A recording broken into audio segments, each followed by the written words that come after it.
Dalian, China, Tzu Chi volunteers help fill up a hole in the care recipient's backyard. In Indonesia, we take a look at how visually impaired students cope with online learning. Selamat datang ke Headline, saya Simon Gan. Terima kasih menyertai sesi berita kita. In Dalian, China, there is a Tzu Chi care recipient who dug a hole near his house in order to build his house 10 years ago. After his house was completed, he used up all his savings and was unable to fill the hole, which poses a danger to his family. Tzu Chi volunteers started caring for them in July and helped fill up the hole. As one opens Lee family store, one does not see a flat road, but a large hole that is as big as 30 square meters. When I was building my house in 2010, I dug the hole in the backyard. I do not have money to fill the hole. When Lee family was building their house, they dug a hole and used the earth, but did not have the money to fill up the hole. So the volunteers who started caring for them since July are worried that the hole poses a danger, so they have come to help out.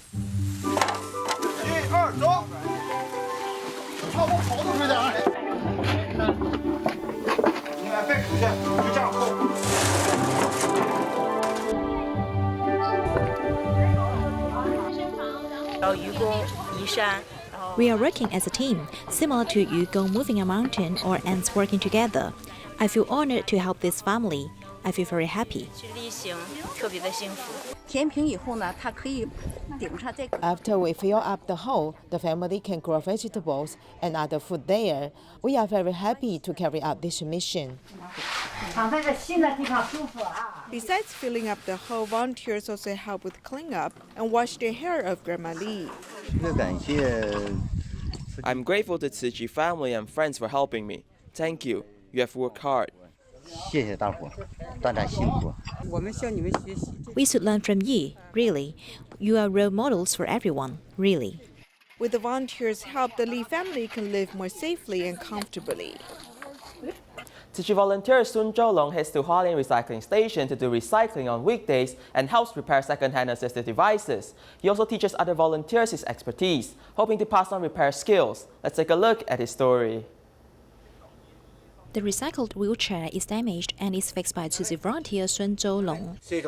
Move it here and insert it because there's tension here. When it's turned to the right position, it can lock in. Volunteer Sun Zhoulong is an expert in repairing second-hand accessive devices in Hualien. He is also willing to share his expertise to others. Because I know the mechanical principle well, I don't think it's very difficult for me to repair the assistive devices. Any small action I did is giving. It's all because of love, so the assistive devices can be passed on to benefit more people. On weekdays, Sun Zhoulong is a recycling volunteer. He drives around to collect recyclables. In his spare time, he uses repair tools to fix accessive devices collected by volunteers from different places. There are good and bad recycled accessive devices. With volunteers' skillful hands, even for electric beds that are difficult to repair can be restored like new ones. I'm pleased to do this. When I send the fixed assistive device to the user's home, he also thinks it is suitable for him. I feel very good for being able to help him. Fixed second-hand accessive devices are neatly placed in a warehouse. After being cleaned and disinfected by volunteers, they will be sent to resume their function again whenever necessary. In Malaysia, 70-year-old Tzu Chi volunteer Tan Po Cheng devotes 10 years to Tzu Chi activities, living a simple life and cherishing materials. Through enacting recycling ideals in her daily life, she lives freely and happily. At Tan Po Chu's house, vegetables are planted everywhere in her garden. She waters her plants with rainwater and even uses fruit skin or dry leaves to create homemade compost.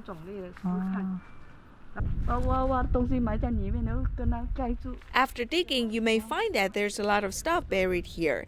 There are also a pile here, and below there are compost and fruit skins. The dirt in my garden is also vegetarian, and I'm quite surprised that these vegetables grew on the compost, and I didn't plant it. Tan Po Chu has been a vegetarian for 20 years. The dishes she makes daily are from this garden. By planning, she reduces costs to buy vegetables. Ever since the recycling station in Malacca Garden City opened in 2009, Dan Bo-ju has been contributing to recycling.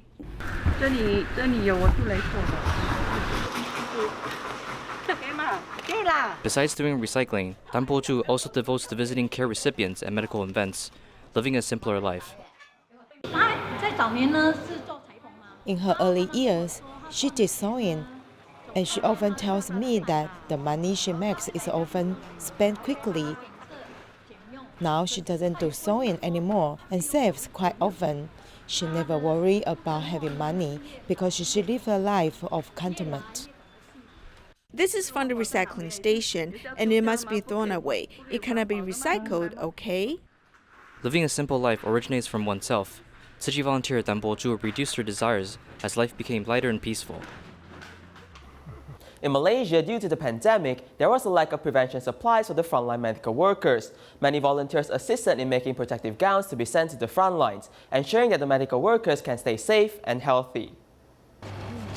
In Sungai Petani, Malaysia, Lo Hui Shuang and her husband opens a stationery shop. Inside the shop, there's a sewing machine, which was a birthday gift that Lo requested from her husband. I requested this sewing machine as my birthday gift from my husband. The machine has various patterns and functions, so I like it very much. She was very delighted when she received this birthday present. Lo used it to sew bags that she liked and put it up for sale in her shop and also online. When she heard that the frontline medical workers lack epidemic prevention materials, she used this birthday present to help make protective gowns. She once learned sewing because she was interested. Never did she thought that her skills would be put into good use, making her very happy to be able to contribute of herself. I'm very grateful and happy because I can use the little skills that I have to help frontline medical workers. Just like Lo Hui Shuang, Lo Kui Hyang also received a sewing machine from her husband on her birthday too. Her new sewing machine has helped her a lot with her works. When Lo Kui Hyang heard that Tzu Chi is recruiting volunteers to make protective gowns for the frontline medical workers, she was determined to participate, hoping to be able to contribute a little. I had a friend who is also Tzu Chi volunteer, knew that I know how to sew. Therefore, she called and asked if I would like to help. I said yes, because I was just thinking about how to volunteer. She told me that we need to have kind thoughts. With kind thoughts, our wish will come true. She exhausted herself while making the protective gowns, causing her whole body to ache. Back then, the situation was crucial, so I sewed from morning to evening. When I finished sewing, my whole body ached. I learned how to sew when I was young to be able to help others today, to be able to contribute a little bit. I hope that I am able to help frontline medical workers, hope that they too can stay safe.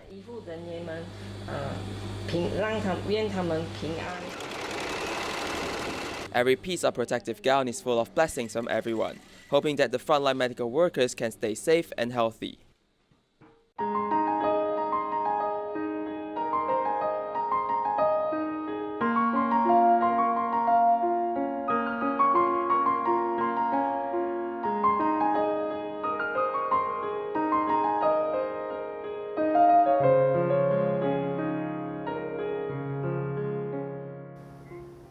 In Indonesia, schools are still using online lessons, and it is expected to continue till the end of the year. Today, we take a look at how a visually impaired student coped with online learning and the challenges she faced.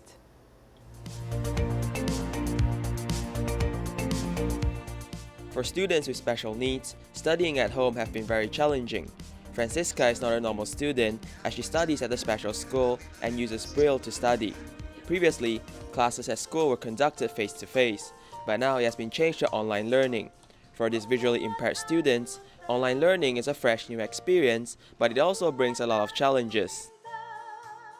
In the blink of an eye, they have been learning online for 7 months now. Francisca does not head out every day, practicing good pandemic prevention measures. However, for the visually impaired to maintain social distancing, this is very different from how they can carry out their daily lives. It'll be hard for them to know the actual distance between themselves and others. Online learning might be boring sometimes, but she's very passionate about learning and completes all the homework given by her teachers. Boring pasti karena setiap hari kan biasanya sebelum pandemi COVID-19 ini ya I will definitely feel bored sometimes. Before the pandemic, I get to meet my teachers and friends at school, but after the pandemic, we can only study at home and cannot head out. Belajar di rumah gitu dan nggak bisa kemana-mana juga. Suwartono is a teacher at the special education school in Tangerang. To enable his students to continue their education during the pandemic, he has thought of many ways to use technology to arrange classes for his students. As he was unable to have direct interactions with the students, it was quite a challenge in the beginning. To ensure that the students can learn effectively through online learning, parents are required to accompany and assist their children while learning. Kalau PJJ kan waktunya terbatas ya Pak. Cuma kadang-kadang 40 menit kan. There's a limited time for our online lessons, only 40 minutes. Therefore, parents play an important role as they need to accompany their children, ensuring that they can catch up with their learning. Without the help from their parents, they will be unable to catch up. Kelancaran PJJ anak-anak kita untuk belajar dari rumah. Kalau orang tuanya agak malas, otomatis anaknya juga bisa terpengaruh, Pak. No matter it's a student or the teacher, all of them hope for the pandemic to end soon, so that they can head back to school, meet up with their teachers, and play with their classmates once again. Founded in 1971, China Steel Corporation has a long history in the industry. The corporation not only introduced an unmanned production line, an IoT system was added to the entire system controlling factories. Follow a report as we learn more.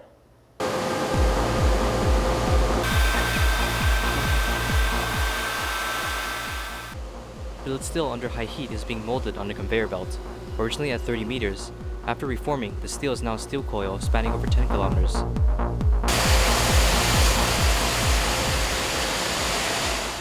Red-hot steel bars are rolled into steel coils as machines form parabolic shapes. Originally a factory needing around 100 people, now the factory only needs a few at the computer control room.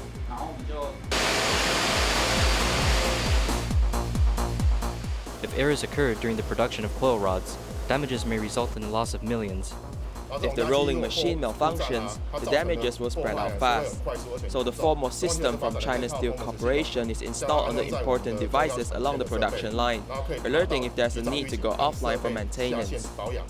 In the past, manual checking required one to open each machine, but now sensors are installed on the rolling devices. Once there are anomalies, a maintenance will be scheduled. Now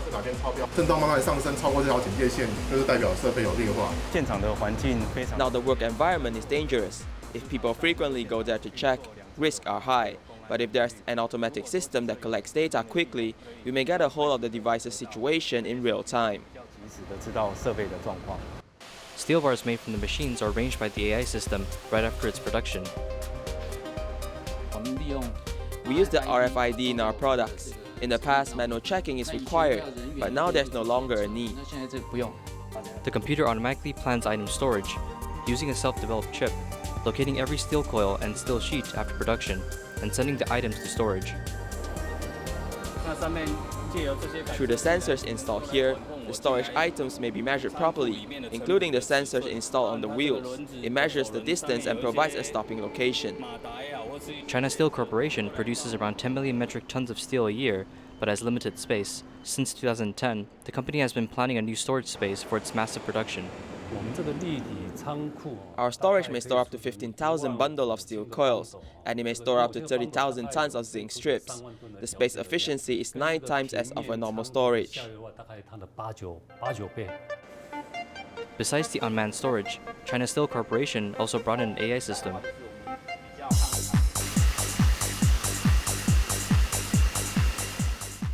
The silvery pond represents liquefied zinc. Heavy steel coils are lifted by machines and dipped into the pond. The liquefied zinc provides an anti-rust effect to the steel. The system that we develop uses big data, and according to our customers' needs, we find the right requirements for production. After some time in the zinc pond, the surface has to be cleaned as in the past. Manual labor is required. But nowadays, the computer does the cleaning through machinery. Only through an automatic SOP, we can reduce worker loads and reduce manual labor costs. With an automatic system, everything can be standardized. Besides the automation of the production and storage, now when the customers pick up products, a computer is needed.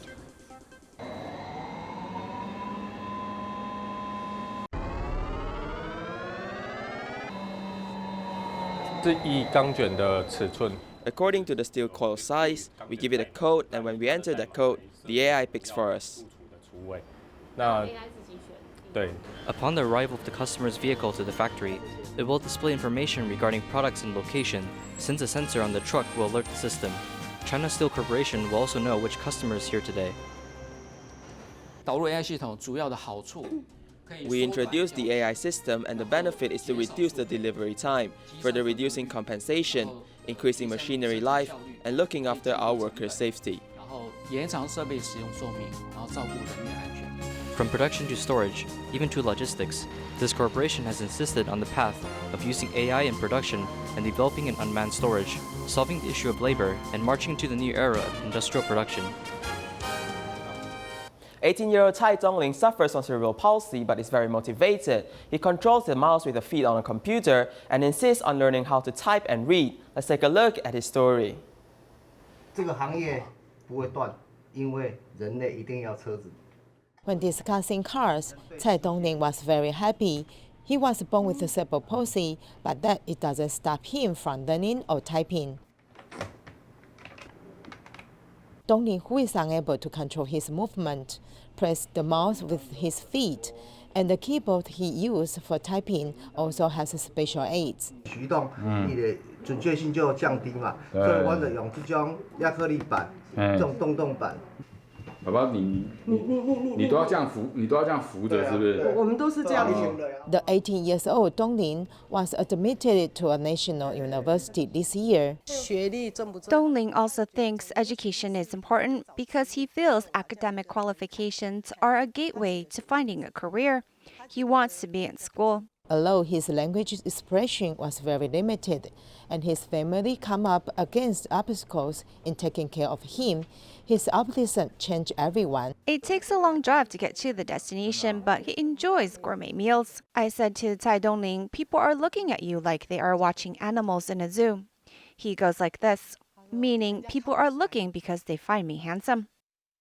The family insisted on letting Dongling live a normal child's life and accompany him to visit all the places he wants to go. He taught us to be more grateful. We know that the world is not always kind, but we are fortunate that we meet people who are good to us more often than not. I hope that some medical institutions and some medical resources can help these kind of children. They can live a lifetime filled with happiness. Riding a special bicycle, Dongling's mobility is not restricted. He cannot wait to explore every place. In Taiwan, rooftop PV has become the major promotional plan for the government as it does not have much conflict with the ecosystem and the community. Therefore, many NGOs have requested the government to install more rooftop PVs on government buildings, large-scale enterprises, and farmland buildings. Follow a report as we learn more. This is the Taipei Energy Hill. It is the first new renewable energy demonstration park in Taiwan. For your information, this is used to be Hudeken landfill. Back in 2017, Taipei government has set up solar panel right here. When the conditions are optimal, it can produce around 2 million kilowatts-hour of electricity per year. For the promotion of green energy, there are two major factors. First, we need to persuade the public to accept green energy. The second is the impact it brings towards the ecology and to dispute with society.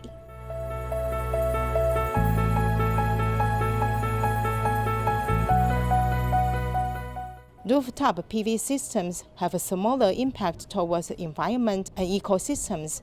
Therefore, it has become one of the major plans for the government in promoting solar energy, whether it's government offices, large-scale enterprise, or farmland building rooftops. All are eligible to apply for the producing green energy. Taiwan is located in the northern hemisphere, so for the design of solar power, we hope that it can face towards the south. Taiwan's location is also close to the Tropic of Cancer. Therefore, the solar panels must be inclined around 15 to 25 degrees for the optimal production of solar energy. If we calculate the amount of daylight in Taipei City, the solar panels at the Binjiang Fruits and Vegetable Market can produce about 2,400 kilowatt-hour of electricity per day. As we can see right here, there's many small squares which are known as solar cells. Each cell produces over 4 watts of electricity. We can see one whole panel has 60 pieces of solar cells, which can produce around 330 watts of electricity. The electricity produced by the solar panel must first go through a transmission line to change the voltage before sending it into the Thai power grid. This is the transmission cable for the solar energy. We will collect all of them at the back.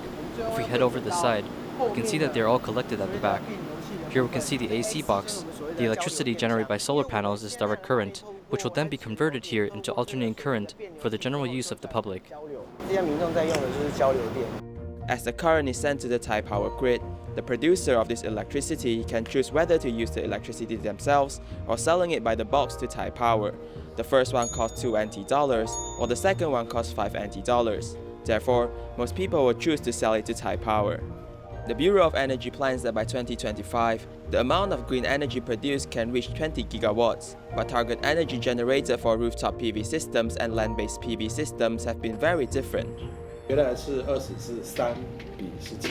Originally, it was 3 to 17. Last year, it was changed to 6 to 14.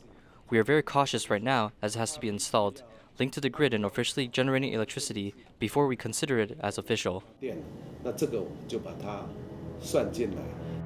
For environmental protection NGOs, they feel that the government should increase the number of rooftop PV systems and set an example by themselves for others to follow. For the 2025 rooftop PV plans, we can see that only the Council of Agriculture has installed the most. Other sectors, such as public transportation, schools, factories, and science parks, they have so many rooftops, but the government does not allocate the installation of rooftop PV properly. For us, it might just be an objective, but to be honest, I think that the government also have a figurative figure as they are also calculating the amount of land they have right now. Also, I feel the rooftop PV is difficult to promote, maybe because of its low profits. The Construction and Planning Agency has allowed illegal extension building to apply for rooftop PV. However, demolition of the illegal extension buildings, the central government and the local government must have a better communication so that it does not affect the safety of the structure, while also extending the possibilities for more rooftop PV installations. For now, illegal extension buildings can install rooftop PV systems. But one thing is important. By installing PV systems, it does not mean that the extension building has become legal. You are allowed to generate green energy in this area, but if one day the illegal extensions possess a threat to structure safety and needs to be demolished, you'll have to demolish the extension no matter if you have installed PV systems or not. No matter it is rooftop PV or land-based PV, there are still many challenges to be overcome. The government must first solve the root issue before developing green energy so that it will not become an even greater threat in the future. In Australia's Gold Coast, volunteers held donation campaigns to raise funds for the typhoon-affected residents in the Philippines. We'll leave you with these images. Thank you and goodbye.